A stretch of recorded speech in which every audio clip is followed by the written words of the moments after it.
சொல்லி சொல்லி வந்ததில்லை இந்த பிள்ளையின் செந்தமிழ் பாட்டு. அன்னை மனம் ஆணையிட வந்தது செந்தமிழ் பாட்டு. சொல்லி சொல்லி வந்ததில்லை இந்த பிள்ளையின் செந்தமிழ் பாட்டு. அன்னை மனம் ஆணையிட வந்தது செந்தமிழ் பாட்டு.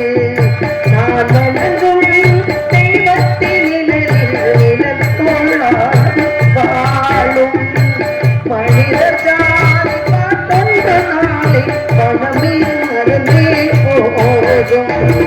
சொல்லி சொல்லி வந்ததில்லை இந்த பிள்ளையின் செந்தமிழ் பாட்டு. அன்னை மனம் ஆணையிட இன்று வந்தது செந்தமிழ் பாட்டு.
சொல்லி சொல்லி பிள்ளைகள் செந்தமிழ் பாட்டு. அன்னை மனம் ஆணையிட வந்தது செந்தமிழ் பாட்டு.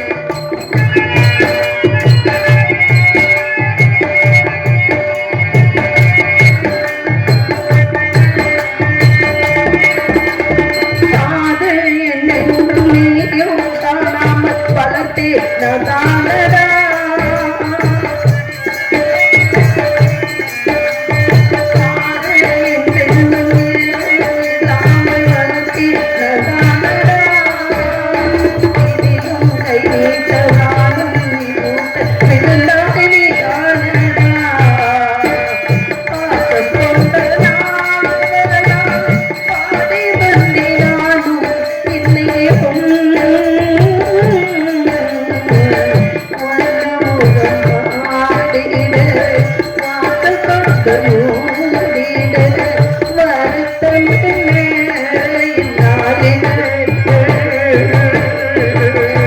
சொல்ல சொல்ல நீ அறிவாய் இந்த பிள்ளையின் செந்தமிழ் பாட்டு.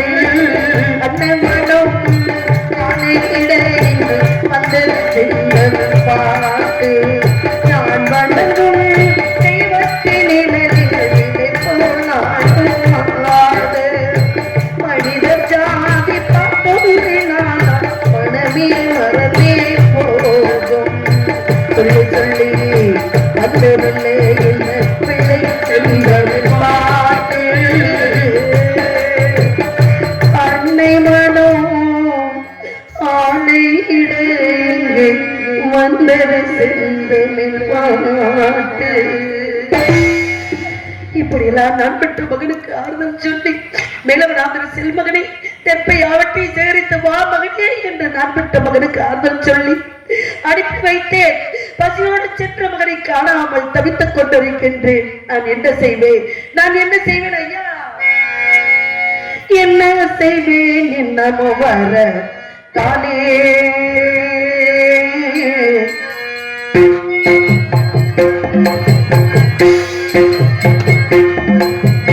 என்ன செய்வேன்? என்னமோ வர தானே மகன் வர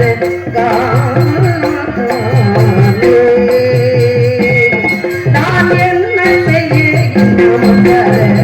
காலே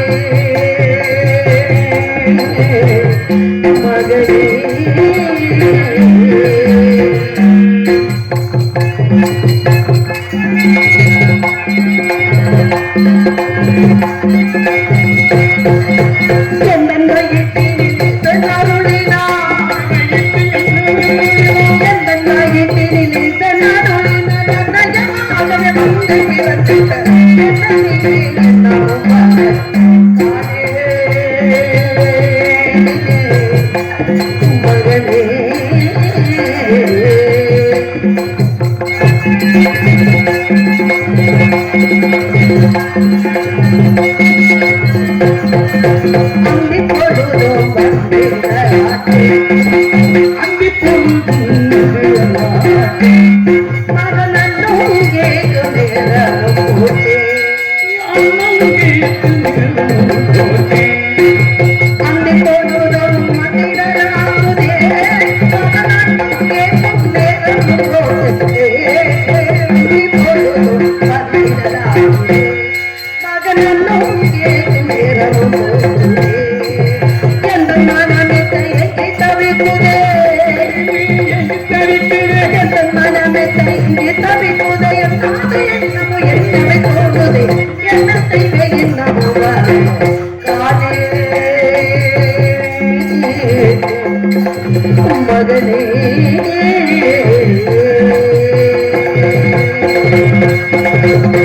அம்மா நம்ம இளவனாதிரு செல்கிறேன் தாயே எதற்கு கவலைப்படாதீர்கள் அம்மா நான் போகிறேன் ஆனால் எனக்கு தாங்க முடியாத பசி அரிக்கிறதம்மா ஐயனிடத்தில் சென்று ஏதேனும் கைப்பிடி சாதமாகி தாருங்கள் தாயே என்று கேட்டார் என் பிள்ளை ஓடினேன் ஐயா வேதியரே என்னை அடிமை கொண்ட எஜமானி நான் பட்ட மகன் மெலவநாதர் செல்ல போகின்றான் அவனுக்கு தாழ முடியாத பசியா இருக்கின்றது ஐயா ஒரு பிடி சாதம் கொடுங்கள் ஐயா என்று கேட்டேன் அடிச்சந்தி எதிர்த்து பேசிக் கொண்டிருக்கின்றாய் முடிவரை திதி முடிவரை யாருக்கு அன்னமும் கிடையாது ஆகரமும் கிடையாது உன் மகனை பட்டினியாக போது சொல்லி என்று சொன்னார் ஐயா உணவு இல்லை என்றால் பரவாயில்லை அந்த உணவு வடித்த தண்ணீராவது கொடுங்கள் ஐயா இந்த தண்ணீரை பருகிக் கொண்டு நான் பெற்ற மகன் எல்லாத்தையும் சேகரித்து வருவான் ஐயா என்றேன் அடிச்சந்தி உன் மகனுக்கு பசி எடுத்தால் உன் மகனுக்கு தாகம் எடுத்தால் மேலவநாதனம் செல்லும் வழியில் ஓடுகிற கங்கை ஒன்று இருக்கின்றது அந்த கங்கையிலே 3 கை தண்ணீர் மாத்திரம்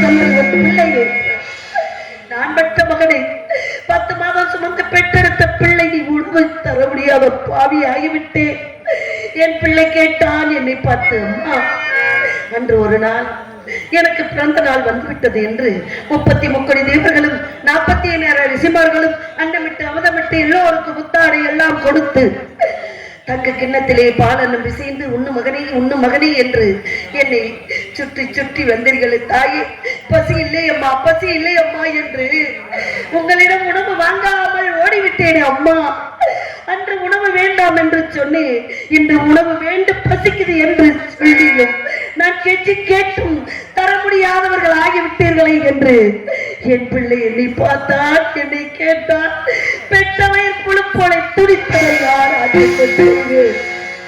உலகத்திலே மிகப்பெரிய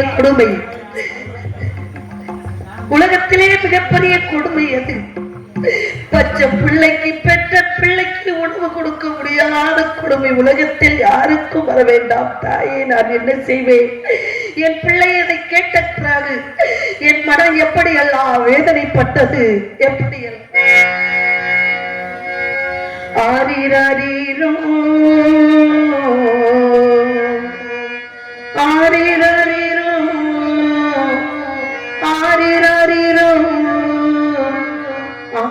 ஆரிரோ